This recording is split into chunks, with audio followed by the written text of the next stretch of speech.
মা, মা, ও ও মা, তুমি এখানে বসে রইছো?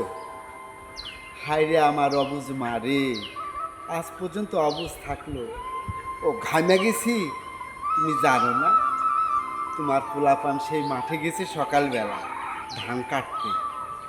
এইমাত্র ধান কাটে আসলাম। ঘামে ও আহারে, এই তো মা ছাড়া এই চোখ মুখের ঘামটা কে দেখবে বলো তো? আচ্ছা মা, তুমি যেদিন থাকবা না, মাঠে ধান কেটে নিয়ে এসে চাল বানিয়ে আমি তোমাকে যখন খাওয়াই, আমার কর্মজীবনটা সার্থক হয়, আমি অনেক তৃপ্তি পাই।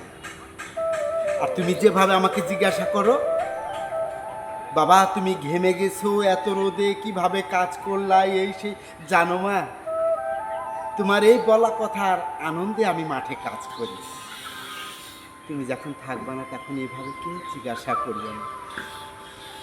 পরিবারের অনেক সদস্য হবে, পরিবার থাকবে, সবাই শুধু বলবে আজকে মাঠে ধান কেটেছো, কয় টাকা কামাই করেছো, কতটি ধান পেয়েছো, সামনে বাজার আছে, অমুক অমুক জিনিস লাগবে, এ কথাটাই বলবে।